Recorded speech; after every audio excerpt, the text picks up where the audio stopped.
You're gonna have a meeting this next week, right? Bob, how are you? Good. How are you? Good. Need one more brother. Sure. I don't think I care. I know. See, I'm a slim.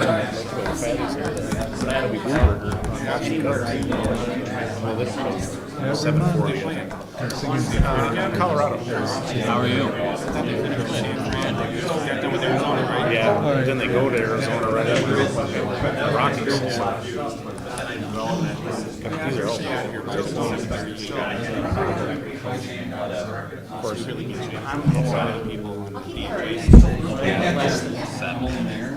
Seven. Got it.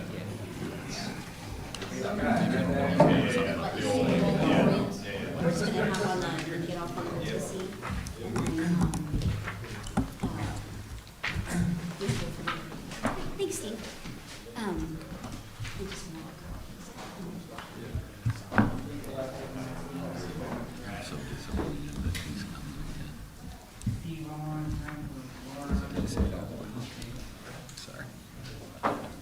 All right. I am gonna, is this on? Can you hear me? Yep. There we go. Now, all right, there we are. All right, I'm going to go ahead and call the regular meeting of the DeKalb City Council of September 11th to order. Roll call, please. Zasada. Larson. Here. Smith. Here. Perkins. Here. McAdams. Here. Verbic. Here. Walker. Here. Mayor Barnes. Here. 7 present. Alderwoman Zazada did let me know she's just going to be about 10 minutes late, so she should be arriving at any time. 2, 3. That's a long list there, Mr. Capitan, so I think I got it. Okay. Let's see here. Let's go ahead and move on to agenda item B, Pledge of Allegiance.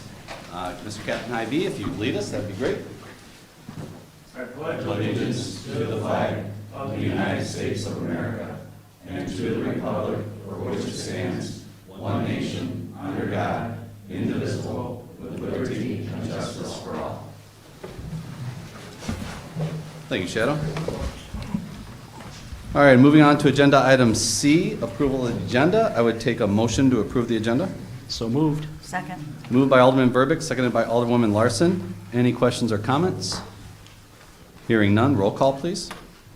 Larson. Yes. Smith. Yes. Perkins. Yes. McAdams. Yes. Verbic. Yes. Walker. Yes. Mayor Barnes. Yes. 7 aye. All right, the agenda has been approved. Moving on to agenda item D, presentations. Number 1, proclamation for Steve Bigelin Day. Is he here? He's not here. All right. He is not. He is he's having trouble getting around right now. Okay, yeah. So I'd like to read the proclamation, Please. and then I'm assuming you want a few words there, City Manager? All right. So I don't know how many people know Steve Bigelin. The proclamation will share a little background, and I think our City Manager will lean in beyond that. But if you ever wanted to know anything about our city, past and present, but mostly past, Steve Bigelin is our local historian. A guy that has spent his entire life cataloging, learning, and then especially sharing the city of DeKalb to everyone. And it's been an honor to know the guy. Looking forward to seeing his continued contribution, even though he's having a little bit of trouble getting around. But he's just been a great asset to the city of DeKalb. And here in the library, there's a whole section that's about the history of DeKalb, and Steve Bigelin is a big part of why that section is there. So I'm going to go ahead and read the proclamation.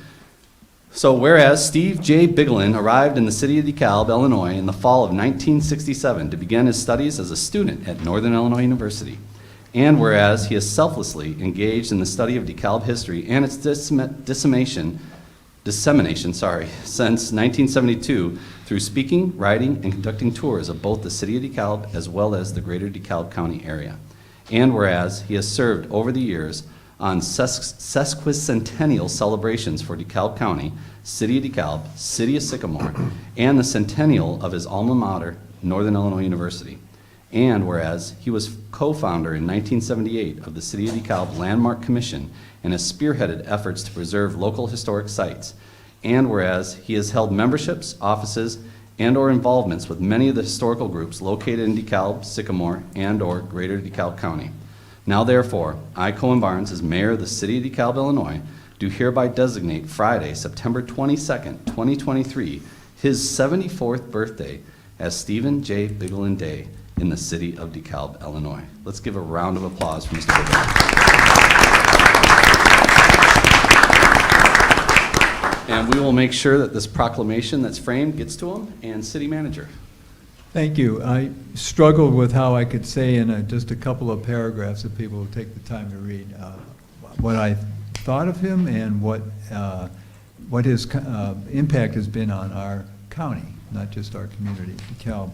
And Mayor, you touched on some of the highlights over the years, but he's been at this for over 50 years. He got his bachelor's degree at NIU in the early 70s, and he got that in history. And it's interesting and fitting that his master's was in secondary education. So he's been a teacher all his life, and a real historian is a teacher.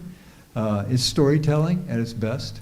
And our story is very rich. Much of it has to do with the agriculture of our area and the people who tried to engage in that and to create products that would feed others and to do better by others. And he has certainly devoted a lot of his time in his writings to that, but also he's very much aware of our industrial past, particularly in the central part of the county, and the importance of the railroad, the importance of all this to the Elwoods and the Glyns and the Haitians and the barbed wire that is so much a part of our history. But I think what I have enjoyed about him as a friend and as a teacher over a lot of years, and this is true of a lot of people, is that how he shares his time selflessly, not doing this for pay. He's doing tours, he's writing a lot of pamphlets and articles. When he was a younger man, he used to have a regular I guess you would call it a spot with the DeKalb Daily Chronicle, talking about something that people hadn't thought about. So, as I said, I guess I can't think of a better way to say it, that he's a local treasure. And I thought it was very important that we would spend just a few minutes modestly appreciating his time and his work on our behalf. Awesome. Any other comments or questions? Yeah, good day. Good man. Love the contribution. In fact, it wasn't that long ago this summer, I walked out the front door of my building downtown DeKalb, and there he was with a whole group of people giving a tour of downtown, pointing out all the historical features of all the buildings, the history of each one of them. And like Bill said, the guy's not on the clock doing that. He's doing it just simply out of his love of history and his love of the city of DeKalb. So just been a great, great addition to our community. All right, moving on to, hang on, too many papers. Agenda item E, public participation, we have none. Agenda item F, appointments, we have none. And then agenda item G, consent agenda. Number 1, minutes of the special joint meeting of the City Council and Finance Advisory Committee of August 21st, 2023. Number 2, minutes of the regular City Council meeting of August 28, 2023. Number 3, accounts payable and payroll through September 11th, 2023 in the amount of $3,416,261.05. Number 4, investment and bank balance summary through July 2023. Number 5, year-to-date revenues and expenditures through July 2023. And number 6, crime-free housing bureau report, August 2023. Can I have a motion to approve the consent agenda? So moved. Second. Moved by Alderman Perkins, seconded by Alderman McAdams. Any comments or questions? Hearing none. Roll call, please. Larson, Yes. Smith, Yes. Perkins, Yes. McAdams, Yes. Verbeck, Yes. Walker, Yes. Zasada, Yes. Mayor Barnes. Yes. 8 ayes. All right, the consent agenda has been approved. Moving on to agenda item H, public hearing. I'll go ahead and call a public hearing regarding a proposed annexation and development agreement for approximately 130 acres of property that is located at the northeast corner of Peace Road and East Gurler Road. Steve Golden, and I'll call it to order at 6:08. At this time, I'd ask for any public comment. It looks like we have Steve Capitan.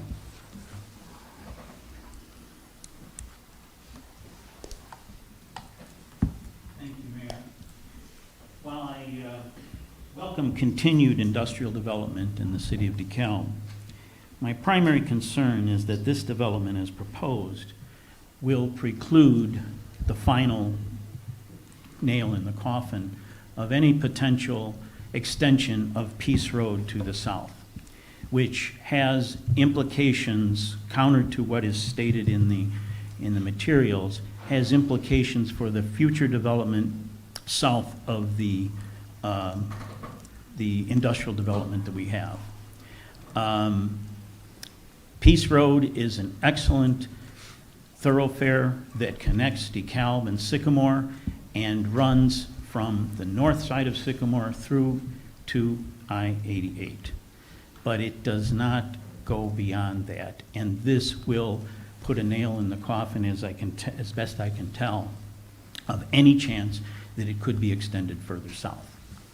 I have questions for the council, the staff.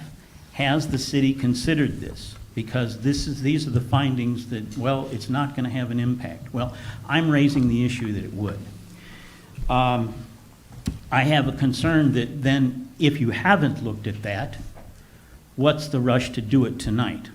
You have the hearing, the annexation agreement, you have the annexation, and you have an agreement beyond that.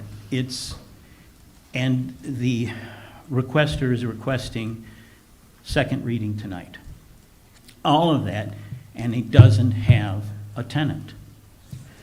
I implore you to consider this if it has not already, the best I can tell, has not been, it's not in the backup material. I don't see any illustration of backup access points. It refers to them in the back, a full access point is also proposed on Gurler Road. Well, where? How many along Webster Road? That are we committing to that without sight and seeing? That's a concern that I have, that we're committing to something like that without having seen it. Especially graphically, I urge the council to ask the staff for better graphics, because from my experience on the council, as lay people on the council, we're not the professionals, and I was not a professional, and I needed graphics to be able to capture concepts.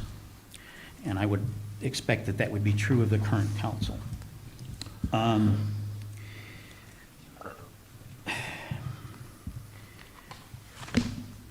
implore you to look at those things before you act. It is not necessary to pass everything tonight. Jeremy, can you bring up the map? So Peace Road currently ends at the Facebook property? Would that be correct? Roundabout. Meta property? Roundabout, yep. Correct. So there is no further extension of Peace Road at this point from a decision that was made probably 5 years ago? No, this property is on the east side of Peace Road. The Peace Road currently ends at Meta. So this property in no way, shape, or form affects anything with Peace Road going forward, just for clarification for everyone listening at home. It can be extended through that property. No, it can't. Peace Road, look at it. Peace Road comes off the... Curve east and then curve south. Well, there's a road now, Gurler, that curves east and then goes south on Afton Road. Peace Road is a bypass road. It is not. All right, I just wanted to clarify for everyone listening at home that Peace Road goes straight through and ends at the Meta Data Center at this point. All right, then we have Julie Barr. Julie.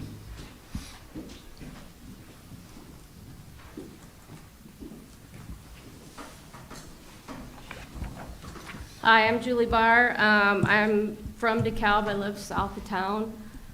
We farm, and we farm nearby to this proposed property. One of the things that I wonder about, and this is with Facebook and all this other development that's come up so far, is we've got water. There's farm tile everywhere. You guys have cut that all off with all of this development. Where is this water going to go? As you do more development, it intensifies the amount of surface area that's covered. So the only place that goes is then if you don't have a good way for watershed is to go on all the farms that are there now. and then that devalues the property. We can't produce as much crops. So you need to really look at where water goes, how this, and even with the development of the solar farms, all of that's going to impact drainage. And so that needs to be carefully reviewed and looked at. There's a lot of truck traffic. You're just more warehouses, more truck traffic, more road, repairs, things like that. I'm wondering with the, these buildings aren't going to be inhabited. It's kind of like spec buildings. That there was one on Fairview that took a couple years before anybody was in it. You've got weed pressure. Then there's a lot of that going on now with even Facebook. I've said something to Bill Nicholas a few times, you guys got to get rid of the weeds. That looks bad for the city. Not only that, but then it gives us weed pressure because those seeds, there's thousands of them that go everywhere. So there's just a lot of things that don't look good. I'm worried. I'm a township trustee for Afton. It just looks like you're ready to steamroll us all. So, and I also agree with Steve that you guys don't need to do stuff all in one meeting. I mean, there's got to be, I know people that didn't even get a letter. I happen to get one because I'm a trustee, I believe, but people may not know about it, and if they don't even have a chance to say anything. So that's all I got to say. Thank you, ma'am. All right, discussion. City manager, I don't know if you want to kick us off at all? Or? Well, not on the public hearing part, but Okay. as we get to the action items. All right. We can hold the discussion till the action items. You all good with that? All right. Fine with it. All right. Mayor, With just to that- point yep. out the concept plan here with the access points and with the retention ponds and so forth is thrown up. That's conceptual plan. Is that online? Yes. Yes, it was part of the background material for our council agenda. All right, with that, I'll go ahead and close the public hearing at, what time is it? 6:16. Moving on to agenda item I, considerations, we have none. And moving on to agenda item J, resolutions. Number 1, resolution 2023-085, approving a deed in lieu of foreclosure agreement for 509 Davie Street. Can I have a motion to bring it to the floor? So moved. Second. Moved by Alderman Smith, seconded by Alderman Walker. Perfect. All right, city manager. Thank you, Mayor. As you can tell by the background, we have been involved with this property for some time.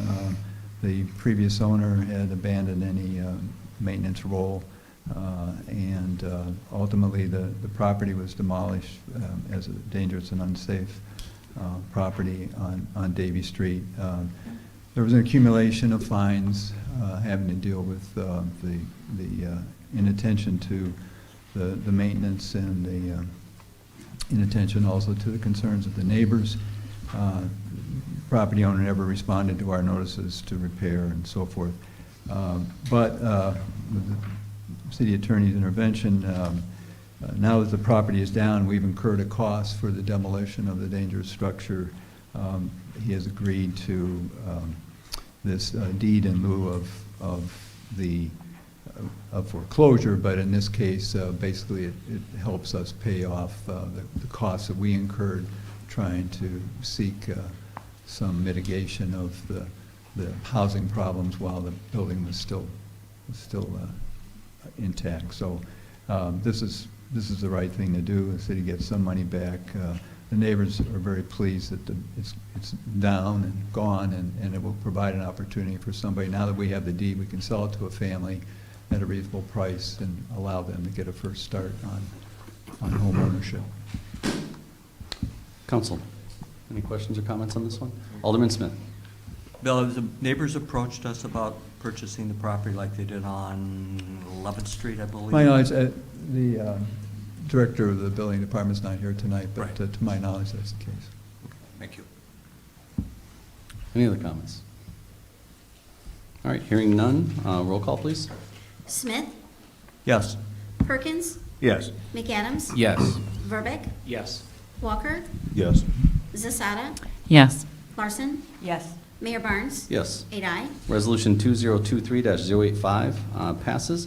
Now, number 2, Resolution 2023-086, authorizing the purchase of one 2023 Ford Police Interceptor from Sutton Ford of Madison at the Illinois Central Management Services contract, pricing an amount not to exceed $42,556. Can I have a motion to bring it to the floor? So moved. Second. Moved by Alderman McAdams, seconded by Alderman Verbeek. City Manager. Thank you, Mayor. A reckless driver T-boned one of our newer police squads a while back, and it was totaled. Happily, neither the driver of the offending vehicle or the police officer were seriously injured, but the wrecked vehicle is done, and we have gone through the process we always do. We go through state purchasing. This is a vehicle that we got at the lowest possible price, and what's before you tonight is a breakdown of what the vehicle's base cost is, which is $40,383. We were able to keep some of the appurtenances, the upfitting that normally goes, the lights and light bar and so forth. But there were some other things that were too damaged to keep or repair. So the total comes to $42,556, and we recommend your approval. And I'm not recalling insurance by the person So, at T-Bone. yeah, that's still being worked out, but we have unfortunately, but we have a liability account which has to do with the asset seizures from other actions over time. Mhm. We had a balance there that was more than enough to cover this, so we want to replace the vehicle, get that going, Yep. and then as insurance pays off, which takes some time. But we we're should pursuing. We'll be able, yes, we are. All right. We'll be able to hopefully repay that asset account, so. Council, questions or comments? Hearing none, roll call, please. Perkins, Yes. McAdams. Yes. Verbeck, Yes. Walker, Yes. Zasada, Yes. Larson, Yes. Smith, Yes. Mayor Barnes. Yes. 8 aye.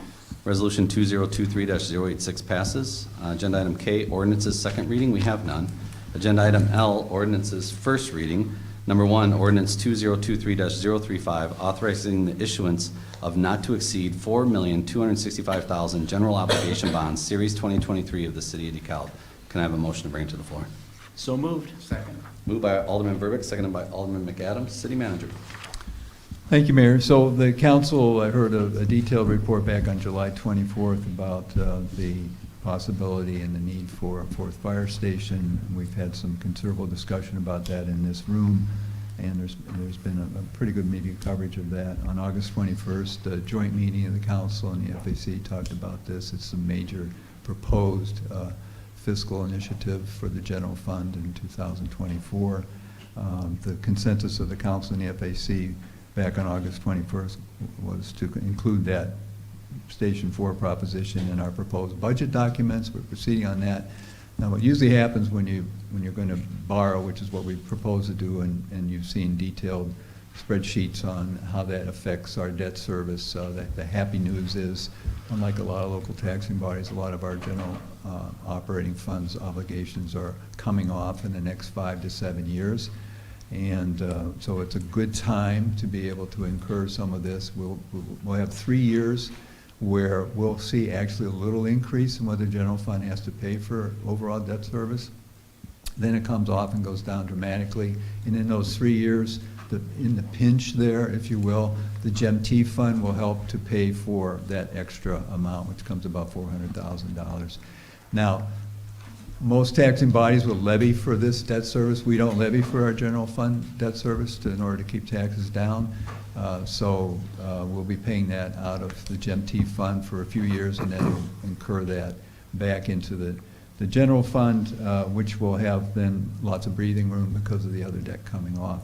So that's the general picture. Why is this on tonight? Well, we're not going to go to the market tomorrow or the next week. Usually what happens is we're going to go toward the end of the year, and there are a number of things that still have to be done at the bond council level and so forth. But this gives me the authorization at the fixed price that you're seeing here to wait for, through our underwriter, who will be in the market, not me, looking for that price or better, and then lock it in on that one day, because it can change the next day.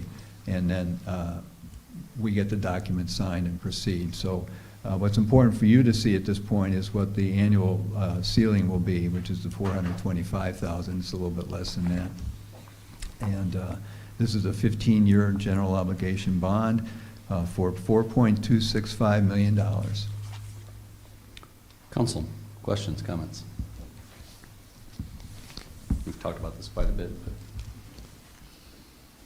All right, hearing none, roll call, please. McAdams, Yes. Verbic, Yes. Walker, Yes. Zasada, Yes. Larson, Yes. Smith, Yes. Perkins, Yes. Mayor Barnes, Yes. 8 ayes. All right, ordinance 2023-035 passes on first reading. I would take a motion to waive second reading. So move. Second. Moved by Alderman Perkins, seconded by Alderman McAdams. Any questions or comments on that? Hearing none, roll call, please. Verbic, Yes. Walker, Yes. Zasada, Yes. Larson, Yes. Smith, Yes. Perkins, Yes. McAdams, Yes. Mayor Barnes, Yes. 8 ayes. Second reading has been waived for ordinance 2023-035. Chief, Thank you. you're going to get a fire station. Here we go. It's fantastic. All right, so moving on to agenda item L2, we have public participation by Steve Capitan.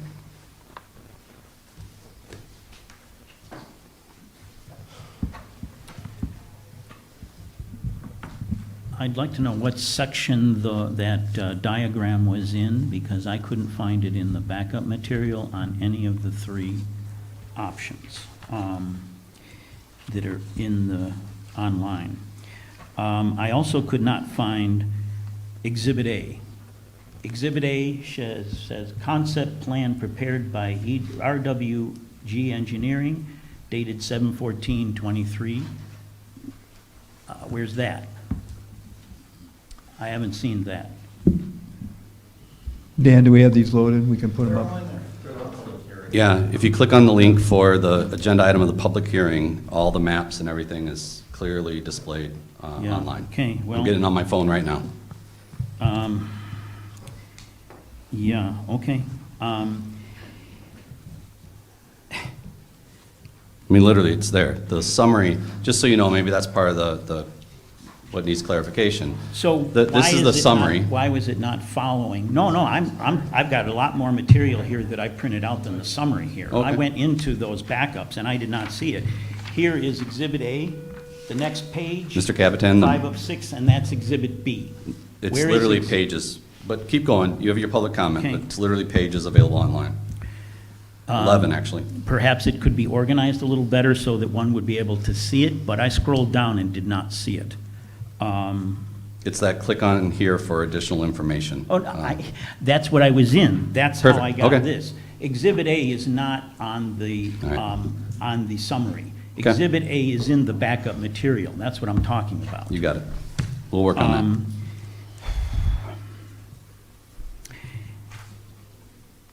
I have not heard whether or not the council has considered the option of a future extension of Peace Road through the property that is being considered, that is under consideration tonight, because that's really effectively the last chance for any possible southerly extension.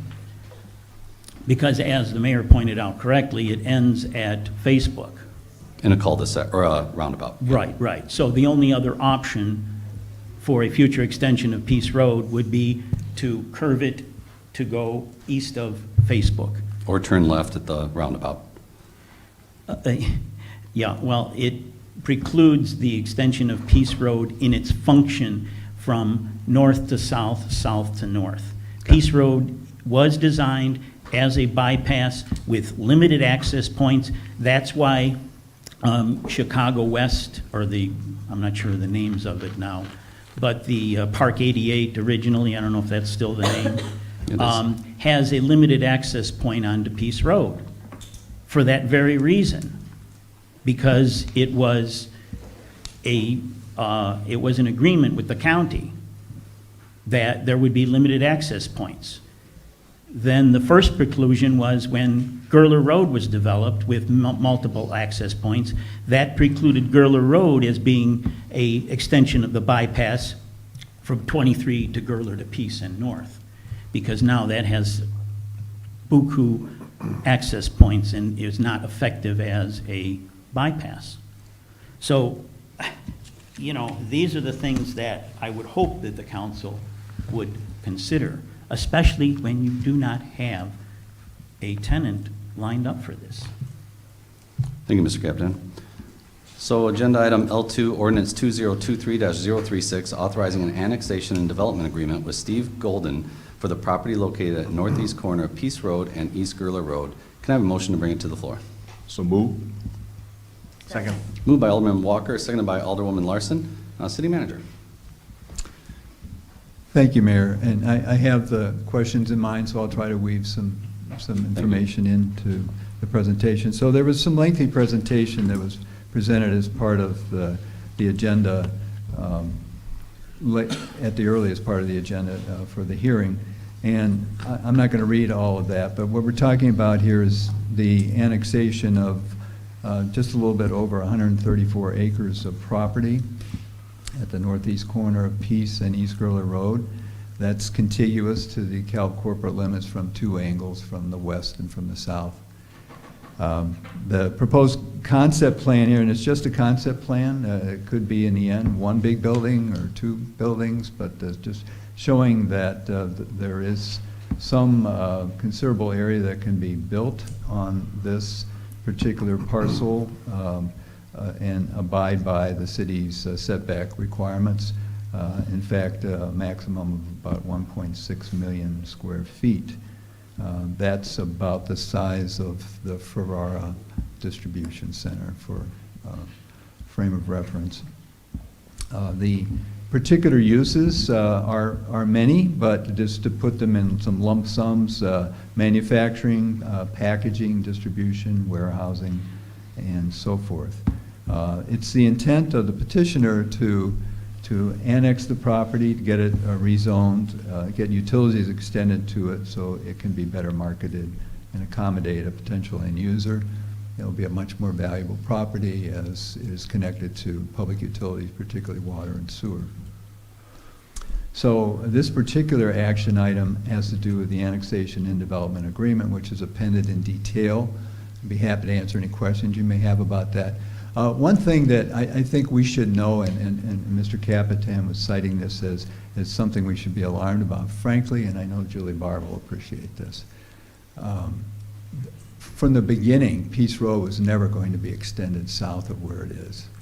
One of the reasons why it's being expanded to the north of the interchange is that we're trying to get truck traffic on and off the interchange quickly without intermingling that truck traffic with other areas, whether they're agricultural or residential, to the south and to the west.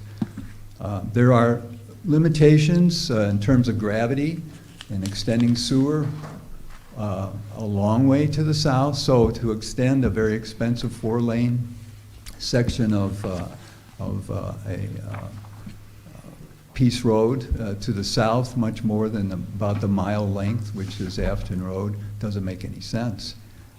And plus, the neighbors, as we've heard speakers say earlier, would certainly not appreciate it. And even the person who would be best served by it at the very end, Whiskey Acres, would not like 4 acres coming, or 4 lanes coming directly to his property. I can tell you that. So in planning transportation, you're looking for moving vehicles and moving the population that serves those vehicles around from place to place. In this case, it was never envisioned. It certainly was envisioned that it would go north, and there are limitations through intergovernmental agreements between the county and the city of DeKalb, city of Sycamore for access points. Those still hold. They've been amended some over the years, but they still hold. And then Peace Road goes north all the way through Sycamore, and then it ends up in a 2-lane section, which is Plank Road. That's what was intended, is to get people around these two growing cities. This is not a Chicago extension. So it's very important to keep this in perspective. What's being proposed here is a development that can serve a variety of uses that will have in mind access to and from the Peace Road interchange as a first priority. And I think that's what most of the neighbors would like to see.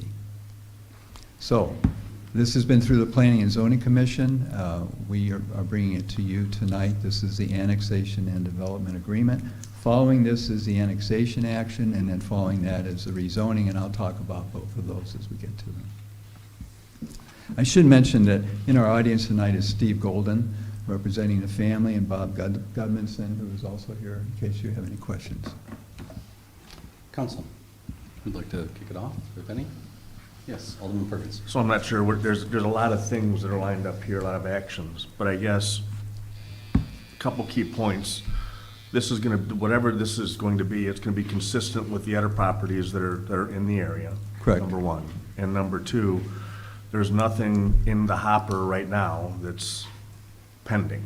That's This correct. is a planning activity where we're trying to align the property in a way where it can be developed.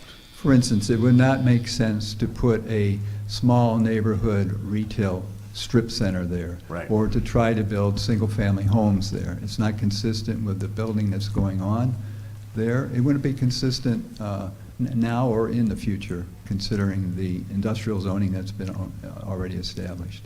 And the industrial zoning that was in place in 2006, I will say, that nearby.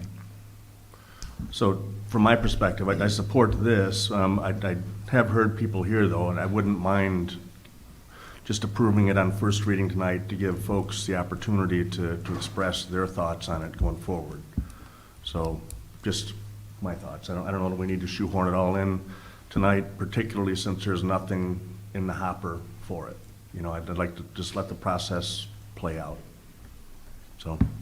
On that note, clarification for me, this went before Planning and Zoning a week ago. Mm-hmm. Did they, do they have public hearings in Planning and Zoning? Mhm.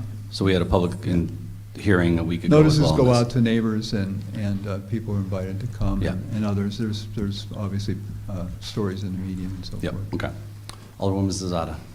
So, although there is no specific development in mind, I imagine that the intent behind doing this is to market the property differently, To market the property as represented here. as represented here, and thus the value of getting it done sooner is to market it sooner, right? Yes. I see what you mean. Mhm. Oh, Alderman McAdams. So I have a friend who is a lifelong DeKalb resident who, he's a speculator in real estate. And he said that you guys are making great changes, you're doing wonderful things. I'm very happy with every move the city has made. It feels like you've done a lot. And we'd like it if you would slow down. It feels like just too much change. And I hear what he's saying. It's a longtime friend of mine. And I hear the trepidation in that we'll eventually make a misstep. And we had a good run. We've made a lot of good moves, but eventually, you know, even the best teams lose a game. And it's one of those situations where there's the anxiety with all the change. We hear that anxiety, but we also trust that we can adapt to problems like the water problem. That's after tonight's vote, that's not going to go away. If you call tomorrow and say there's flooding on my farm, we have to address it. We're not going to go away, and we're not going to stop listening just because we've made changes. So I'm hoping that everyone can at least trust in the process and trust that the experts have the best interests of the city at heart. And then it's our job to overlook it and make sure that they don't make grievous mistakes. But so far, it doesn't appear like a big mistake has been made. It seems to be well planned and well thought out, and I think I'm going to support it. Alderman Burbick. The potential for adding living wage jobs to DeKalb is terrific. One of the things, though, one of the challenges that I'm hearing from those that I serve is this notion of we would love to go after these jobs, but we're not finding any daycare whatsoever, any child care in the area. It's full, so on and so forth.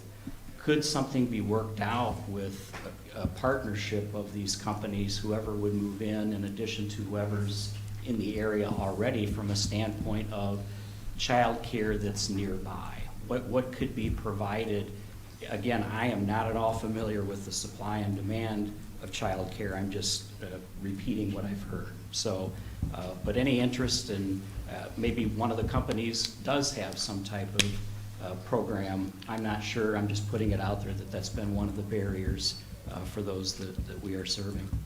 That'd be a great conversation to have with Mortensen, just because they're the largest employer right now. just what challenges they've seen with recruiting additional employees, with the daycare being a potential issue, and what could they potentially want to contribute or help out with that. You're absolutely right. So the largest single contributors in 2023 and 2022, corporate contributors to healthcare, daycare, and our local social services was Meta and Ferrara. And Mortensen, who is building the Meta data center, was also up there, probably in the top 3. Just a month ago, NIU hosted a ceremony at which tens of thousands of dollars were given out just for this year so far, and there will be another opportunity later on in the year. So some of it is giving people who know the business and know what they're doing the means to be able to do it well.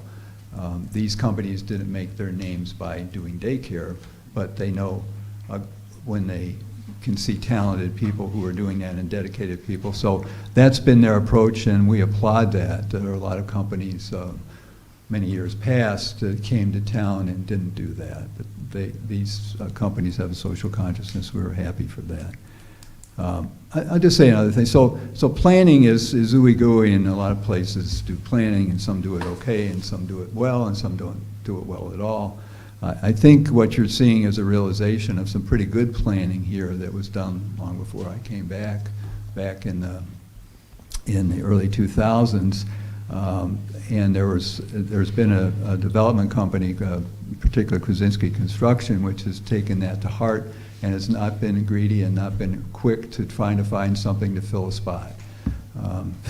They took it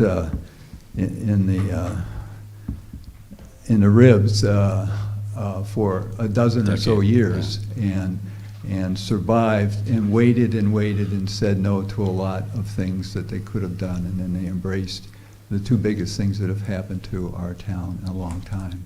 So our EAV in our community has gone up 70% in 4 years, from $585 million to a projected $998 million, probably close to, probably very likely, I should say, going to hit $1 billion. $1 billion, which is going to help everybody's taxes and As long as all the taxing reduction. bodies step up.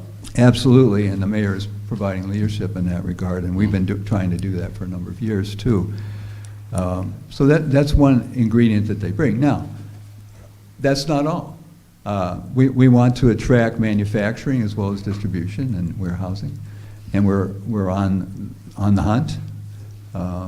We are looking for people who want to build campus-style developments that will look to water, the preservation not only of the ecosystem that we have, but also they're fixing, like when we put the road in, and I'll tell you, just to speak for the city, when we put Afton Road in, we ran into a lot of soft, wet spots going from south from Girdler down to Keslinger. And so we fixed a lot there, and Meta spent a lot of time fixing tiles too. Some of those tiles were broken long before they got in, and maybe they broke some along the way, because that happens. And as they discover them, they are obligated under state law to fix those. And as we find them and tell them about it, or as they find them and learn about them, they've been fixing those. So and so it goes. But I think they've been good stewards so far, and talking, to get to the Golden property, the Goldens have been most, and maybe Steve would want to speak to this, most concerned about being good stewards for their neighbors. They're not farmers. They've owned this land and leased it for a long time. But they're very concerned about doing the right thing. They have been very slow to get to this point, methodical, I guess you would say, not slow. And they have sought the best advice, and they're here tonight. Their participation in the extension of the sewer from the west side of the road on the Kraft Heinz site to the east side of Pease helps. That's in line with the city's long-term vision of being able to open up that land and land to the south. So I think it's easy to criticize, and some criticize is certainly well taken, but there's been a lot of thought and care given to how we got to where we are just in the last 4.5 years. And it requires daily, not weekly, monthly, daily consideration of these things that come up. Let's fix the problems as we see them. Let's work with the people who are bearing the burden of them if they are discovered. One question, well, I have a couple of comments and a question. The land use plan that we talked about and discussed, was this part of that plan? Yes, it's a good point. So we revised the plan just this time last year. It was voted on by the council. Our comprehensive land use plan had lots of open houses, workshops. A lot of people participated. I want to thank Dan Olson for being the pilot of that process. The council unanimously supported it. This is absolutely consistent with that. Yeah, and that was multiple meetings, multiple opportunities Yeah. for the public to come out, and they did come out to comment on the plan that was brought forth, and that was a great opportunity for city staff and then in turn council to listen what the community thought, and at least they had their opportunity to give their feedback, and then we approved that plan, like you said, a year ago. A couple things on this too. When we talk about affordable housing, I can't say enough, and I'm in some conversations with some taxing bodies that quite frankly really confuse me, because affordable housing is probably one of the #1 topics that I'm around constantly. And to have a community where we have a tax rate that is egregiously higher than all the surrounding communities, going all the way to St. Charles, Batavia, Geneva, and yet people proclaim to be concerned about affordable housing, like I said, it really does confuse me. So a project like this, should it be developed and enhanced, that's another opportunity that a large company is going to come to our community. We're creating a shovel-ready site, essentially, for them to invest in, which in turn, if all the taxing bodies live up to the fiduciary responsibility that they have to the individual taxpayer, that's going to drop the property tax rate. And if it drops the property tax rate, there's a high probability that that's going to also improve affordable housing in our community. And affordable housing, when we think about that, that's that elderly couple, that's that disabled vet, that's that low-income person, that's regular Joe Schmo. But ultimately, everyone in our community will be positively impacted as far as the amount of money that they spend to live in the home that they have in the city of DeKalb. So I will eternally be incredibly supportive of any development project that we have going on, because I have a high level of confidence. Not only will city staff vet and make sure that what comes before council are projects that we would support, that mirror the values of our community. Meta is a perfect example when it comes to renewable energy and having a green facility, and all the concrete that they use had a carbon neutral impact.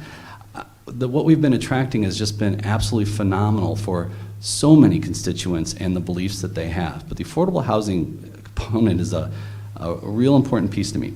Then also, how can housing become more affordable?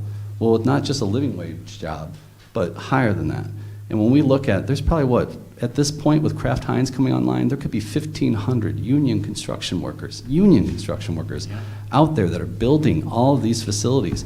And let's also not forget, Meta/Mortensen has a program. They changed the name of it, I can't remember what it is now, but it was Hard Hat in Hand. What they're actually doing is they're going into the community and finding people that would not necessarily have the opportunity to maybe get into the trades and elevate them from a substandard wage that they have right now, and going through a 8-week course, if I recall, to fast track them directly into the trades. And the ceremony that Bill and I were just at the Egyptian Theater, if I'm right, there was like 12 graduates of this, and this is their 4th time, I think, doing it, and they're going to continue to do it. So here's one of the companies that we're talking about potentially that has invested, and maybe a future company will be the same way. The impact that they can have on our individual residents is staggering, and we're seeing it right now. So for me, this is a development area that has been on our books for, as Bill mentioned, over a year now. It went before the Planning and Zoning Committee. They had a public hearing. Went before us, a public hearing as well. I believe in what Alderwoman Zazada was saying, that, look, as soon as we can get this on the market, that might be the next project. When Bill and I were at the Kraft Heinz groundbreaking, listening to the Kraft Heinz team talk about how excited they are to be in the city of DeKalb, but also, just like Meta and just like Ferrara, how excited they are to become part of the community, how excited they are to invest in the community.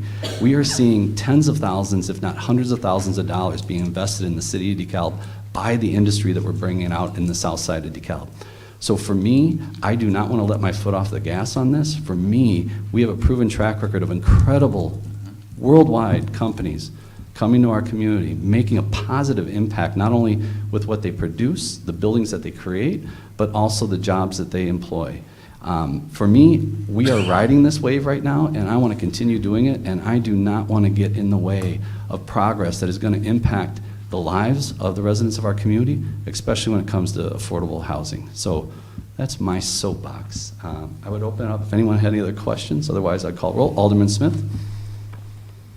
Maybe this is for Mr. Golden, but it looks like 15 acres, maybe 18 acres of water retention. That's a lot. I mean, is that not correct? That's what's shown in wet ponds. The logical place is up by the tollway. The Right. tollway, you have to get their permission for a release point Right. in the event of, heavy rain and so forth. But if that's going to be a wet pond, that's the north pond, and the two ponds on the south increase that. Well, I guess where I'm going, Bill, is a lot of our developments down there have very large retention ponds per, I They do. believe state statute, the way it is now in the Mountain Well, Planning. so the state government has something called the Soil and Water Conservation District, which has to be involved in all these plan reviews and has been involved. Our city engineer sits on an advisory committee to that district, and so this was reviewed, Friar was reviewed, Meadow was reviewed, Amazon was reviewed, Kraft Heinz was reviewed. This is where we are. And we have to do that, and we want to do that as we go on. Because a lot of this area didn't have easy outlets before. A lot of the wet pockets here and there were just there because there's no release point. There was no way to get without disturbing any kind of orderly crop growing on those parcels. So, yeah, so that's where we are, and they should take care of themselves. They should take care of what they're creating in the way of more demand. They have more hard surface, more roof, more paving, and so forth. So that's their obligation. That's what I was after. I mean, there is plenty of retention pond, Yeah. I think. Did you? Yeah. Oh, What? Are you asking to I speak? just wanted to make a Yeah. quick. Oh, city attorney, sure. thanks, man. Yeah, is that once there is a final concept, a final tenant and user, and there's a final, this is just a concept plan. Right, There will be yeah, a that's where I'm going. preliminary and final plan Yeah. that will have to go through the planning and zoning committee again, and then. come Through up with council, city right. council. So, it's not the last stage, so to speak, on what the actual final development is, but, does go to question of whether you want to wait second reading or not. And But- I think our Planning and Zoning Commission vets this very well. If I know Dan's probably here somewhere. I've heard them, they go through, I know water retention is always one on their list, so I'm sure that they vetted that very well, so. And thank you. I think that's a great point, Alderman Smith and City Attorney, that this is speculative right now. All what we're doing is trying to set the stage for a shovel-ready site for future development that will have to come before us and the Planning and Zoning Commission. Yes, City So Manager. in the business, the site selectors, the private companies that try to attract large corporations to sites like this, they call this the entitlement process. That's what this is.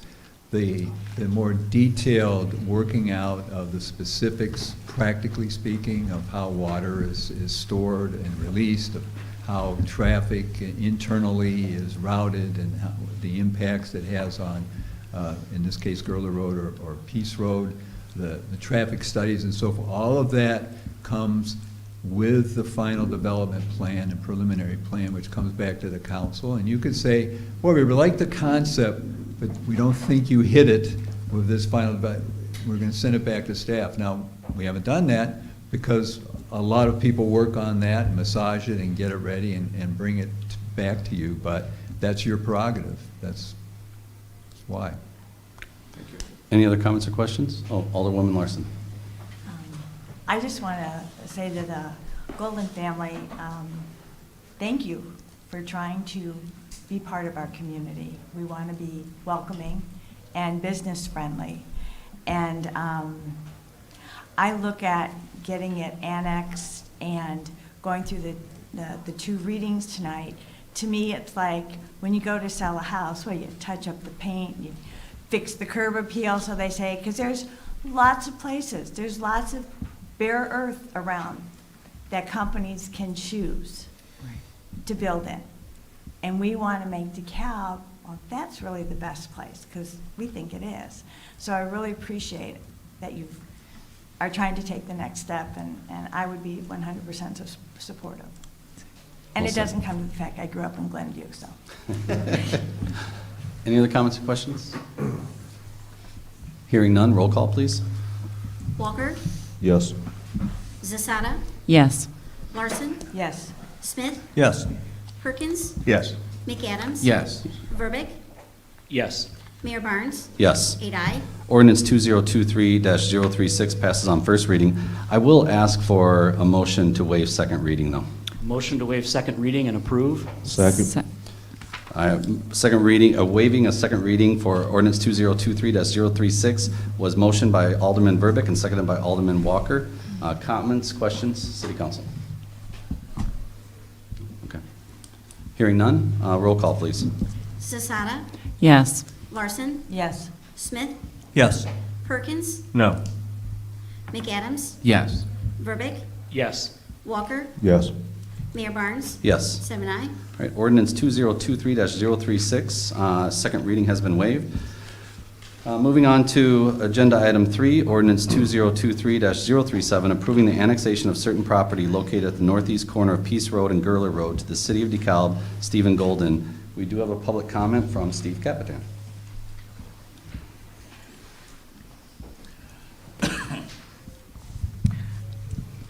I would like to reiterate that I welcome continued industrial development near I-88, as the city manager talked about. I welcome the Golden family's property to be a part of that. But a possible extension of Peace Road does not preclude this development. What it would require is to accommodate that right-of-way. That's the adjustment that would be required. So I just wanted to make sure that was clear. And then a final question would be, has the county been consulted about a possible extension of Peace Road? All right, I would take a motion to bring this to the floor. So moved. Second. Moved by Alderman Verbic, seconded by Alderman Perkins. City Manager. Thank you. He beat you. Just to answer that last question, so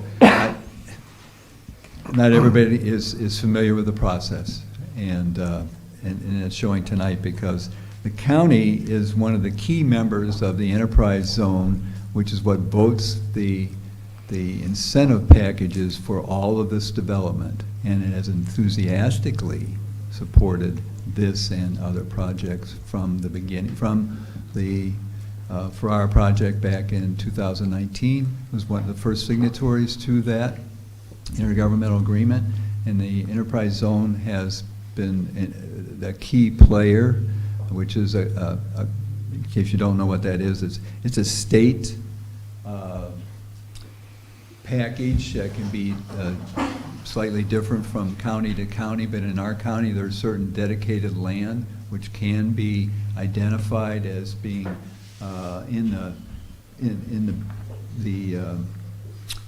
I guess in line with industrial development. This is only for industrial development, and it sets up a property tax abatement, typically up to 50%, could be less than that, over 15 or 20 years, depending on the size of the development and so forth.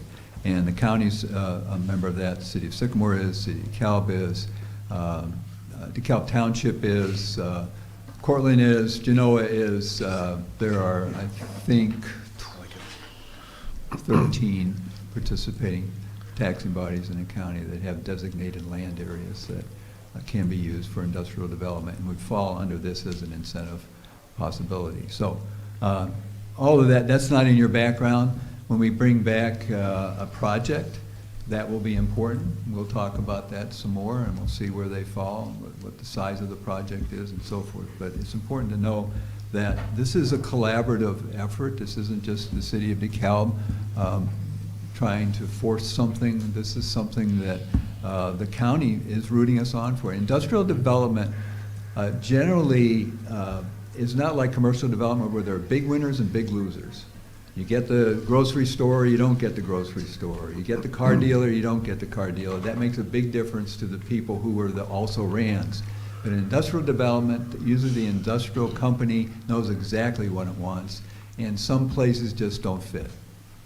So we've been lucky because we're right next to the tollway, whereas some other parts of our county are not, and that's very important for them to be able to process whether product or to bring product in and then send it out in an orderly fashion. So we are well suited in that way. We still have to meet the mark. So what's before you tonight on this particular ordinance is annexation. You just approved an annexation and development agreement. In that agreement, it says that annexation shall not be unreasonably denied if it brought forward. So we're bringing it forward in sequence here. Unless there's some information you know that we don't know that would change your thinking, we recommend your support for this on both readings. City Council, questions or comments? Hearing none, roll call, please. Larson, Yes. Smith, Yes. Perkins, Yes. McAdams. Yes. Verbeck, Yes. Walker, Yes. Zasada, Yes. Mayor Barnes. Yes. 8 aye. Ordinance 2023-037 is passed on first reading. I would take a motion to waive second reading. So moved. Second. Moved by Alderwoman Zazada, seconded by Alderman Walker. Questions or comments? Hearing none, roll call, please. Smith, Yes. Perkins, No. McAdams. Yes. Verbeck, Yes. Walker. Yes. I'm sorry? Yes. Thank you. Zasada, Yes. Larson, Yes. Mayor Barnes. Yes. 7 aye. Second reading has been waived for ordinance 2023-037. Moving on to number 4, ordinance 2023-038, approving the zoning petition of Steve Golden to rezone certain property located at the northeast corner of Peace Road and East Gurler Road to the PD-I Planned Development Industrial District, and to approve a concept plan for the development of 4 buildings totaling approximately 1,645,000 square feet to accommodate manufacturing, packaging, distribution, and warehouse uses. Can I have a we do have public comment. Steve Capitan. Under the circumstances of what's been passed, I don't have any objection to this, but I would like to thank Alderman Perkins for his respect for the process, and the principle being something that is significant and/or controversial should not be passed on first and second reading unless there is a compelling reason to do so. And I think that this fits that case. Thank you, Mr. Captain. I would take a motion to bring ordinance 2023-038 to the floor. So moved. Second. Moved by Alderman Perkins, seconded by Alderman McAdams. City Manager. Well, this is the easiest of the three. Under state statute, upon annexation, a property comes in the most restrictive zoning, which would be single family. After all that we've talked about tonight, I don't think that's your intent here, and it's certainly not the petitioner's intent. Our proposition, which is also incorporated in the previous 2 ordinances, is to rezone this from single-family residential district, which it is momentarily, to PDI, Planned Development Industrial, for the whole acreage involved. Recommend approval. Any comments or questions, City Council? Yes, Alderman McAdams. So I will address Mr. Capitan's comment. I see it the other way. We have, for the 5 years that I've been on the board, we've been told that if we pass something on waive second reading, that we will somehow miss the voice of the community. And the entire time that we have waived, or not waived second reading and waited until the next meeting, the imagined uprising of the residents against the growth has never materialized. So it doesn't seem like there's a valid reason to wait if we know that growth is generally accepted and generally wanted by the community. And like the city manager was saying, if someone has a compelling reason or more information, we're certainly listening for it. But just waiting to make good decisions on the off chance that maybe someone else will come up with an idea doesn't seem like a productive way to go about this. I'd much rather that we be expedient and get these things done. But again, if anyone has an actual objection, we're more than happy to listen to it. Any others, council? Alderman Smith. I'm going to go along with Alderman McAdams. What I heard from my area was, let's get this done, we need the tax revenue to fix the streets. That was the bottom line. So I think what we need to realize, we have other underlying issues. And being expedient is correct. I agree with Alderman McAdams. I don't think of any time that we've had a second reading that someone has complained. Actually, I've heard, why did we wait for the next reading? When realistically, my mind was made up at the first reading. So that's where I stand. Any other comments or questions? Hearing none, roll call, please. Perkins, Yes. McAdams, Yes. Verbeck, Yes. Walker, Yes. Zasada, Yes. Larson, Yes. Smith, Yes. Mayor Barnes. Yes. 8 ayes. Ordinance 2023-038 has been passed on first reading. I would take a motion to waive second reading. So moved. Second. Moved by Alderwoman Larson. I think I heard Alderwoman Zazada seconded. Comments or questions, council? Hearing none, roll call, please. McAdams, Yes. Verbeck, Yes. Walker, Yes. Zasada, Yes. Larson, Yes. Smith, Yes. Perkins, No. Mayor Barnes? Yes. 7 aye. Second reading has been waived for ordinance 2023-038. Mr. Golden, thank you so much for your continued investment in our community, your continued participation.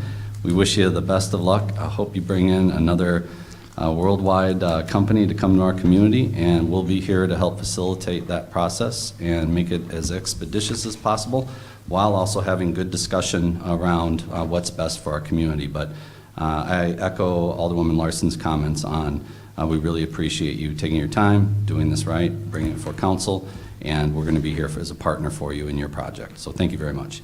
Yes, Alderman Perkins. Would like to say welcome. I just wanted to respect the folks that are still here and give them time to express their thoughts. But welcome.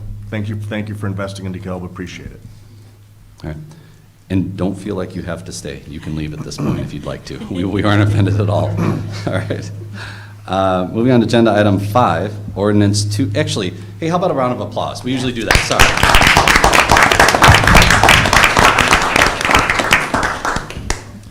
All right. Ordinance 202. I take a motion to bring ordinance 2023-039, revoking ordinance 2020-12, approving a special use permit for the co-location of cell antennas and associated equipment at 1500 South 7th Street, Verizon Wireless. Can I have a motion to bring this to the floor? So moved. Second. Moved by Alderwoman Zazada, seconded by Alderman Smith. City Manager. Thank you, Mayor. Back in February 2020, the council adopted an ordinance that granted a special use permit to Verizon Wireless. At that time, Verizon's intention was to co-locate a cell antenna and assorted equipment at 1500 South 7th Street. Verizon never commenced the construction, and just less than a month ago, Verizon informed us that they're no longer pursuing that particular location for a cell tower, and therefore wanted to revoke or have the city revoke the special use permit. So pursuant to their request, it's before you to revoke the special use permit. Doesn't happen that often, but that's what they want. So, Any comments or questions? Hearing none, roll call, please. Verbeck? Yes. Walker? Yes. Zasada? Yes. Larson? Yes. Smith? Yes. Perkins? Yes. McAdams? Yes. Mayor Barnes? Yes. 8 aye. Ordinance 2023-039 passes on first reading. I take a motion to waive second reading. So move. Second. Moved by Alderman Perkins, seconded by Alderman McAdams. Questions or comments? Hearing none, roll call, please. Walker? Yes. Zasada? Yes. Larson? Yes. Smith? Yes. Perkins? Yes. McAdams? Yes. Verbic, Yes. Mayor Barnes. Yes. 8 aye. Second reading has been waived for ordinance 2023-039. Before we move on to the next agenda item, I'm going to have to recuse myself, so I will leave the room. That is according to Illinois state statute, because I own a building, only one building, in downtown TIF district. So I will not participate in the discussion or run the meeting. At this point, I will turn the gavel over to Senior Alderman Verbic to take it from here. Senior Alderman, thank you. Item 6, ordinance 2023-026, authorizing the acquisition through condemnation of fee simple title to the property located at 128 through 140 South 2nd Street, pin 08-23-163-013. May we have a motion? So moved. Second. Motion by Alderman Perkins, second by Alderman Larson. First public participation speaker is Mark Doherty. Thank you, Council. Mark Doherty here on behalf of D&J Properties, represented here by Dan Sears and Joe Sears. I would just share with the Council, and I know it was part of the agenda, that we have had recent, I think, productive discussions about a potential resolution. As summarized in the agenda, we did detail an offer. It appears that staff is recommending a counter that would carve out roughly half of what we proposed, but at least it's something. There's also language in the agenda about council, I'm reading from it, council action to proceed to a condemnation action is recommended if the city counter proposal is not accepted. I know that we've not yet received that proposal. I am concerned that if it's tendered as drafted, that will not quite be there, but I remain hopeful that we're making progress. And just quickly, and then I'll reserve the balance of our time to the extent it's needed. At the last meeting, when this issue was raised, there were a couple of councilmen who were considering just removing this from the agenda entirely, and the comment from staff is, well, what do you want us to do then? And my thought would be nothing. You don't have to proceed with condemnation. You can remove it from the agenda. There is no pressure. Thank you. Thank you, Mr. Doherty. Next speaker is Steve Capitan. Since I've spoken about this before, I won't subject the council to my views about the wisdom of such an expensive parking lot. But I did want to ask, is there an updated total cost estimate that takes into account the increase in the offer? And has there been any further investigation of the cost of utility adjustments? There's still, as far as I could tell from the backup material, unless I missed it again, there has still not been a drawing of the parking lot. Did I miss it? You did. If you'd been here a couple meetings ago, you'd seen it. It's been in the public domain for some time. I don't know if it was in tonight's, I don't think it was, actually. Yeah. Okay, well, that's strange that it wouldn't be. So how can I find it? Maybe somebody could even pull it up, but if not, it's a 27 spot parking space parking lot. No, I mean, how can I find the drawing? Yeah, we can get it to you if you like. You know, believe it or not, I'm in my office 7 days a week, Steve. You can call anytime. I would hope that it would be online. It is. If you could give me a link after the meeting, that would be appreciated. I'd be happy to. And then also examination of the impact of the railroad right-of-way. I would hope that that's been taken into account in this. Total cost estimate? Thank you, Steve. City Manager. Thank you. Well, I'll start with that. Okay. Although we don't usually do point counterpoint, but I'll do it anyway. So what's been said here still stands. We've talked about this. It's been asked and answered each of the last 4 times we've talked about this in this room. Some of these prices obviously aren't bid prices, and if you want to know what it's going to cost to tear something down, you go to bid, the city will go to bid.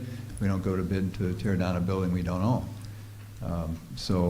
But based on our information from our experience in tearing down buildings, most recently the Hunter Hillcrest building and the old City Hall, the kind of pricing we were getting, what we talked about was the acquisition at, we don't know what that price is going to be yet. And then the combination of the acquisition, the demolition, the design and the construction of the parking lot, and also the removal of the overhead lines and the running of the electrical lines underground to get through this particular spot was about $750,000. And what does that mean? What is 750? And I thought last time we talked about this at some length.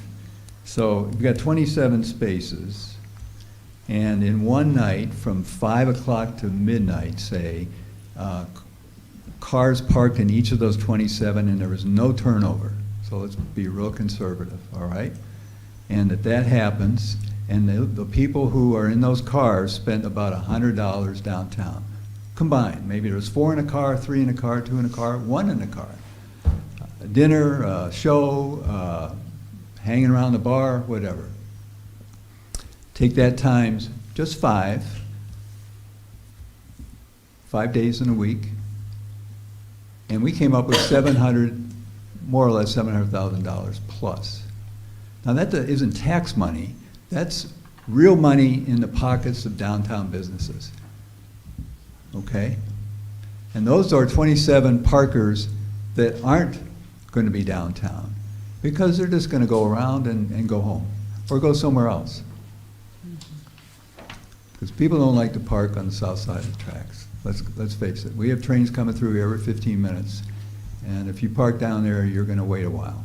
And most people, pedestrians, don't like to do that. So there are a lot of reasons. We covered this ground. This is old ground. And a bit dilatory at this point. What's before the council is what's in the background. As Mr. Doherty said, we had a constructive back and forth on the night of the last council meeting. There wasn't time in the few hours between the end of that conversation and the council meeting for the owners to digest, think about a response, and so here we are a couple weeks later. There has been a response, which we received on the 6th, and the details of that are in your background, taken from the actual written response. And in response to that, and through the city attorney, I responded on the same day to say, no, I think the proposal that was before us all, in behalf of the council, I think is consistent with what I was hearing. And I was inclined to push that back, although there was a proposal from the owners to have some extra time to get to July 1st, so not an immediate closing, but to get to July 1st of next year or after the heating season in effect, so they'd be able to remove a furnace that has some value to them. After the heating season, seemed reasonable that we could do that. So that was added to the proposal that was before the owners 2 weeks ago. That's what's before the council tonight, as well as their proposal. It's in your background. My recommendation to you is to proceed to approve this ordinance tonight on both readings if there is not essential agreement. We've been at this since last fall, talking about this. And here we are. I think a decision is not out of the question, and I think it's certainly not rushing things. We've had a lot of people talk about it from different angles, and we've listened, and so that's my recommendation to you for your consideration. City Council, further discussion? Alderman Larson. I just have a question. So I don't know if I should talk to Mr. Doherty. So our last proposal of $420,000 with this closing date has been rejected, and was there a counter offer to that? No. I guess I just want to be clear in my mind where we're at. And not to split hairs, I don't know that we ever received an offer from the city. There was discussion on what that offer might look like, and as quoted by Manager Nicholas, it was a supposal. From that, we submitted an offer that would be acceptable to my client. Okay. It's lettered, I think we had 6 points to that offer, Okay. and that was part of your agenda. Okay. In response to that, I received an email from Attorney Rose Mhm. in which he attached this agenda. Okay. And not just blithely and without point, but to say this is what the city's response is, a very prompt response based on what I'd heard from the council. We are up $50,000 from what we consider to be a fair price based on an appraisal we paid for. So if you go to buy a house and the asking price is $370,000, do you say, can I give you $50,000 more? That's what we're offering. And then to hear back, I'd like you to do some other things. I'd like you to intervene in a dispute between us and a local realtor. Could you do that for us? And then defend us against, indemnify us against any bad judgment we had before that. Is that reasonable? So, you know, the council gave us some guidance, and that's what's before you. May I respond to that? Please. I think Mr. Nicholas and I view these discussions differently. I think that's fair to say. And I respect him. I think he does good work, and I appreciate that he does that for the city of DeKalb. I don't think anything that's been asked for has been unreasonable. I've been doing real estate transactions for 23 years now, both commercial and residential. These types of discussions and these talking points and negotiation points are very common. Possession dates. How are we going to deal with existing tenancies in a commercial property? That is not unusual. How fees are going to be paid, how are we going to allocate that? So I don't Thank you, think there's Mr. anything. Doherty. We're going to go ahead and move Okay. on. Yeah, thank you. Alderman McAdams. The Oxford Dictionary defines the word blight as a thing that spoils or damages something or has a severely detrimental effect on. What we're talking about is a blighted property in downtown. We are talking about the equivalent of your neighbor leaving an old rusty car in their front yard, and every 10 years or so, someone says, are you going to do something with that car? And he says, I'll get to it soon. So I've heard from other business owners in downtown very concerned about the way the city is approaching this. And I'll just say this, if your property is blighted, you don't deserve full value for your property. If I'm going to sell a 1971 Ford Pinto with rust and it doesn't run, I can't expect to get $75,000 for it. The same situation goes with property downtown. We're trying to build a downtown that attracts commercial business and attracts a lot of people to town to spend their money at commercial businesses. Where are those people going to park? Well, the people who are mad about the parking lot don't care. They want to retain the small town feel of DeKalb from the 1980s that makes them feel comfortable. And while I appreciate the emotional sentiment, I don't understand the business sentiment. If I own a property and I don't maintain it, I don't deserve the full credit. And I love the number 420, but $420,000 is too much money for this. So I'm going to say, if they don't accept the 420, I had said in closed session that 350 was an excessive amount, but I was willing to pay a little bit of money to give the property owner some value. This just looks like what we've discussed before is a cash grab. And we have a fiduciary responsibility to every single taxpayer in the city of DeKalb to not just give away their money because, and I'm afraid that this is what I've heard, some business owners said, sit on your property, don't maintain it, and the government will bail you out. And we're not gonna. And I don't know if the previous administrations or previous city councils were more amenable to that. This city council is not. We're gonna try and build a great downtown. We're gonna bring lots of people to town. We're gonna make it look pretty so that when people drive through, they say, man, it looks great around here. And all of that, that's what we're aiming for. So if you own property in the downtown central business district, it's time to consider, if you don't wanna upgrade the property, if you wanna leave it in a state of disrepair, you should probably consider selling it before we come to see you, because we're not just gonna roll over and give everybody a check just because they happened to own property in the right spot at the right time. I'm very unhappy with that this has taken so long and that the negotiations have been somewhat unpleasant, but I'm looking forward to a resolution in which every party is happy, and I hope we can reach that.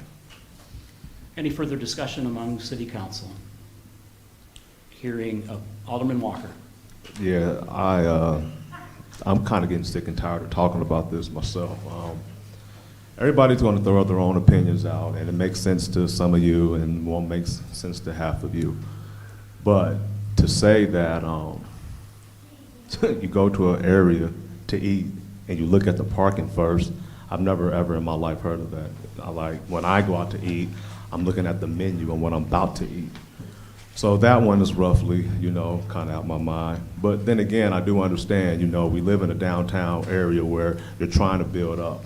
Me personally, I'm from the hood, I'm from the ghetto, and I always want to get out of that. So when I go looking around downtown or when I go to another city, I like to see clean things. I like to see things that stand out, that look beautiful. I like when my parents come down, they say, hey, you guys done a lot with DeKalb. So I do understand that part of what some of the council members were saying.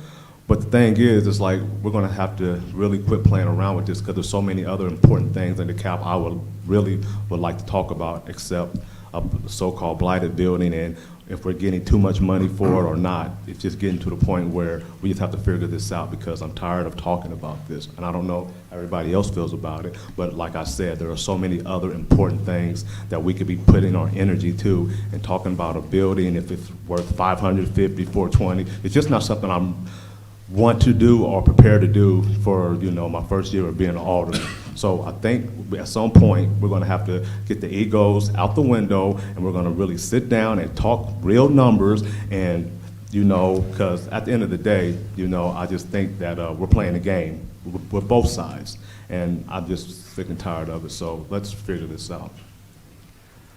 Alderman Larson. I know everyone keeps talking about 27 parking spaces. That's the immediate benefit. That's not why I'm voting. I'm voting yes on this. And I'm not voting yes because I want a parking lot and I don't want to have to walk too far to a restaurant. I'm voting yes on this because I think the city, you want to start at the central business district, which I look at like 2 by 3 blocks. And that's the heart. That's like your home. That's what you want, that's like the living room you bring your friends in to show off. That's what you want to look nice. And so I'm looking at that, and we're doing a lot of good things. We're putting a beautiful mural on the back of City Hall. We've got great parking over there, and then you turn and you've got this. And I know it's a lot of money, Mr. Capitan, but it's not just for 27 parking spaces. It's not even about gaining the extra money for businesses and then taxes. It's about when people like the Goldens come and they're like, boy, I'd like to expand our business that we have in Geneva. Where should we go? And then they start driving around for locations. And then it's like, you drive one block and it's like, oh, this is a neat town. You drive around the other block, well, this is downtown and that's what it's like. All of these plans that DeKalb has gone through, on the south side and all the business, that just didn't start like last year that somebody said, hey, let's throw Meta down there. These were plans and seeds in people's minds for 5-10 years ago.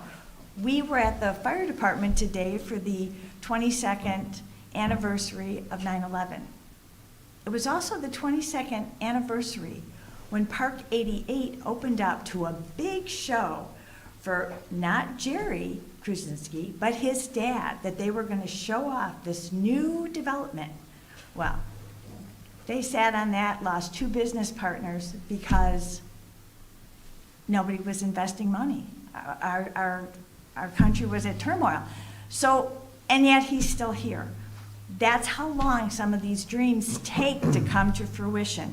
So I look at the $750,000 as an investment we make into our central downtown district to start encouraging people to be like, this is where we want to invest our time, where we want to settle our families, where if I can't find a parking lot real close to where I want to go, I feel safe enough that I can park over here or across the street. That's why I'm voting yes. It has nothing to do with 27 parking spaces. I'm looking 5 and 10 years, 20 years down the road. Wonder if Metro comes down here. Then we just have more parking spaces to encourage the station to be downtown. So, just so you know, I'm not voting for 27 parking spaces. Thanks. Anything further from City Council? Alderman Walker? But at the end of the day, that's what it is. It's 27. No matter how you cut it up or dice it up, it's 27 parking spaces. So And we're going to future. hold on, I'll let you talk, then you can throw it in later. So if you want to pay $750,000 for a parking lot, now I guarantee it's going to be more than that. It just absolutely makes no sense because this is how I look at it. I mean, it's like everybody's trying to make it about something that is not. It's about a parking spot. Now, I would probably be on the different side of the table here if, you know, we can bring something that can generate some tax dollars, and don't say, you know, well, we are, because now people get to come to a restaurant and park close to the thing and walk. Well, I don't know about most of you, but when I eat, I like to walk it off. So that's a dilemma, you know, we can go back and forth with everybody. At the end of the day, listen, it's about a parking lot. Like, I don't understand, like, why we're trying to get away from that and trying to act like it's not, because that's exactly what it is. It's like, listen, you know what, I could even understand if there was a parking garage maybe that produced 60 or 70 spots, but we're talking about a little parking spot with 27 parking spots that we have, you know, on both sides of this area. It just doesn't make no sense. And if you don't want to get hit by a train, look both ways before you cross. Like, we just got to make sense about some of this, because sitting up here acting like, you know, we're trying to make sense over stuff that doesn't make sense, man, it's getting to be too much for me, so. Alderman Larson? I'm sorry, I jumped in there. That was inappropriate. That's all right. I guess we all have our own point of view, but if I felt the only benefit we were going to get out of this was 27 parking lots, I wouldn't vote yes. I see as if we don't start deciding where we want to be in 5 years and in 10 years and what we want our downtown to look like and the kind of businesses and people who want to have businesses and homes in DeKalb, if we don't start looking at what attracts them to our city over somebody else's, in 5 or 10 years, we'll be like, everyone passed us by, like, how the heck did we end up here? This isn't where we want to be. So, yes, for right now, for the short term, it is 27 parking spaces. But I'm hoping it's the future of what makes our downtown more acceptable to people coming here, and not just for dinner, to invest their money and their homes in DeKalb. That's why I'm voting yes. Alderman Zasada? I fully agree with Alderman Larson. That's all. Alderman McAdams? I also agree with Alderman Larson. I think she makes the point very eloquently. So the 27 spaces count, does that include the 2 private spaces, or are the 2 private parking spaces in addition to the 27 public spaces? 27 spaces right now, that's what we have. But that one owner is still intending to be a part of this partnership and contribute $75,000 was the last amount that we were aware of. Is that correct? That's not correct. Okay. So that's out of the equation then? It's not out of the equation that somebody else might contribute. The 75,000 is not. Okay. Thank you. Anything further from council? Alderman Walker. Hey, Doherty, can I ask you a question? Can you go back? So, just so we're clear, because there was a lot of words being said. So, are you or aren't you going to take, you know, the 420 offer? Is that? As our offer was to accept that price with some other with some other stipulations over there? correct, other points to the negotiation. One of them, as raised by Mr. Nicholas, was, I think he was upset about this idea that we'd be seeking indemnification as related to a realtor who might be seeking commission. The point on that is straightforward. My client has not hired a realtor. There is a realtor in our community who seemingly is suggesting that he would be entitled to compensation, and our point was, we didn't hire him, he did not facilitate or was not the procuring cause for this transaction. If anything, and the city might have a point on this or a position on this, if anything, he came from the city. We did not bring him into the discussion. So if he was going to claim the commission, we didn't want to be paying it. My last 2 cents was, yes, they came up $50,000 from an appraisal that was at $370. There was also an appraisal at $630.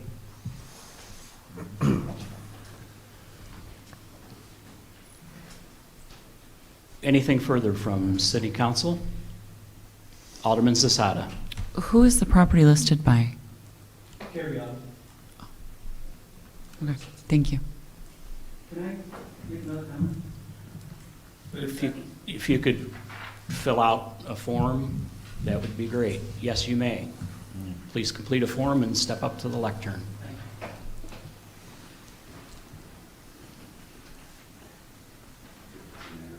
As a matter of efficiency, I'll fill it out while he's talking. Great, thank you.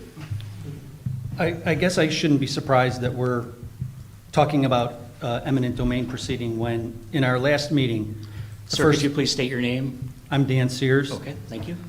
About 30 of the minutes were wasted getting a lecture about eminent domain. And I would ask you to not overlook the progress we made in that meeting in spite of that. And I would tell you that progress was made in 2 minutes of an hour and 15-minute meeting. At the last point, and I believe, Alderman, you're a realtor. When we left that meeting, we got a single piece of paper, which I'm happy to email to all of you, with one number on it. Right? I take that back. There were 3 numbers. An appraised value from the city's second appraisal. Our lowest counter, not our initial offer, and the city's 420 supposal as it came at us in the agenda as a response to our proposal. I've been involved in real estate for 20-something years. I was a banker before that for 20 and probably reviewed 10 to 15,000 transactions. I've never seen a contract with one number on it. Our response back carries every area of every contract you would probably fill out, whether you were representing a buyer or a seller. And I would just ask you before you rush to, because if you want eminent domain, put it on the city council's agenda next meeting and vote for it. But we made some pretty good progress. We're asking them to address the other 3 items. That's all we want. If tonight's eminent domain vote is to just go there, are we done? Is that it? Because I think the difference that we're suggesting that you should consider is there will be other areas of compensation and expense to the city if you go to that proceeding. And don't be so sure that we won't end up at the same place while you bear those expenses. That's all I'm asking you to consider.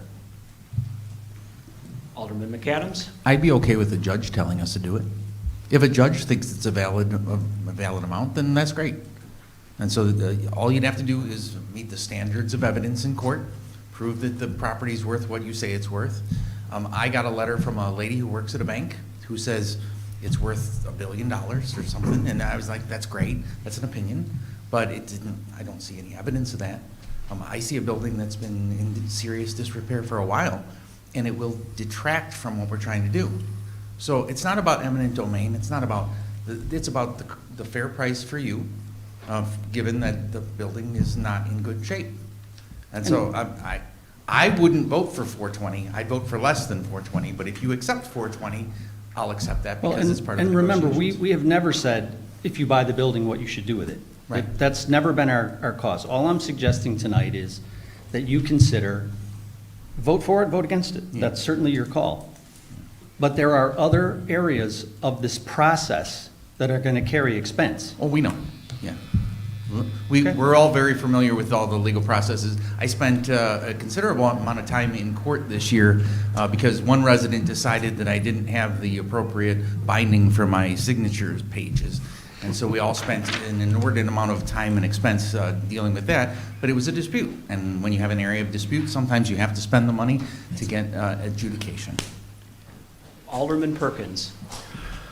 So I've got a couple thoughts on this, but my focus on the whole thing has really tried to be on the process and on pushing forward the process. I'm supportive of the city acquiring this property for development downtown. Secondly, I take the eminent domain thing pretty seriously. I do see some progress going with the process, and because of that, I'm not really willing to support an eminent domain action now, as long as we're seeing progress towards the process. So just kind of my thoughts of where my head is on it. You know, again, I support city acquiring it, but I take the eminent domain thing pretty seriously. And I think they're not wrong. Who knows where we're gonna be in additional cost in that, particularly if we could just continue following the process and we continue to see progress towards that destination. City Manager.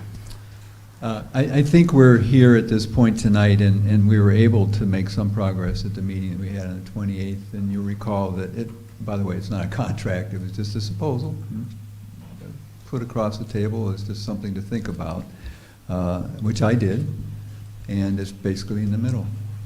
But it was intended to cover all these other things that were added in the response on the 6th. 50,000 cuts through a lot of that.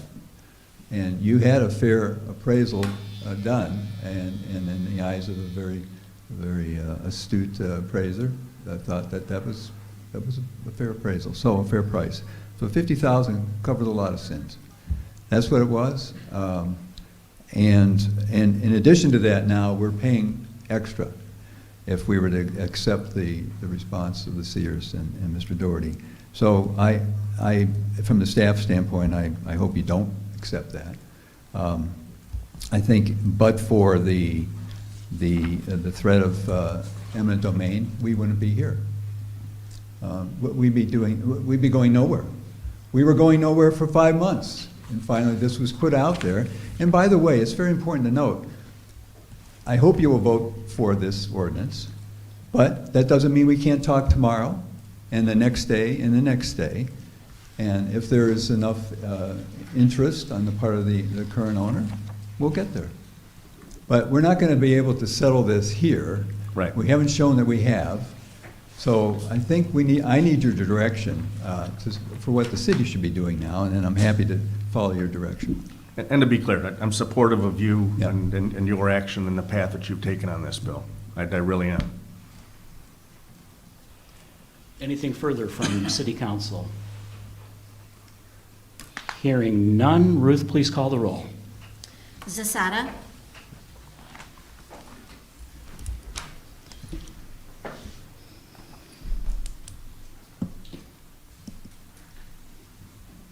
Yes. Larson. Yes. Smith. Yes. Perkins. No. McAdams. Yes. Verbeek. No. Walker. No. 4-0.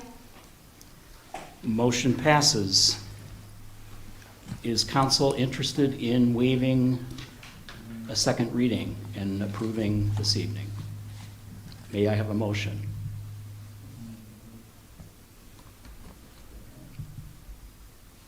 Hearing none, motion passes on first reading, and let's be optimistic that things can get worked out here over the next couple weeks or so, and let's look forward to that good news. Thank you.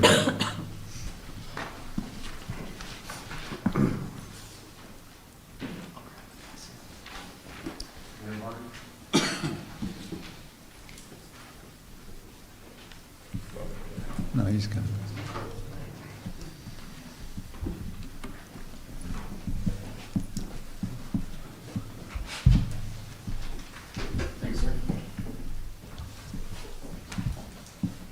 All right, moving on to agenda item M. Oof, almost slid off my chair.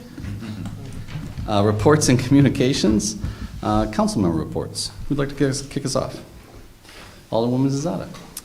I had a ward meeting scheduled for tomorrow. I'm going to postpone that. I'm just not feeling well enough for that tomorrow. So I'm going to put that off, and we're going to get it rescheduled. All right, Alderman Smith.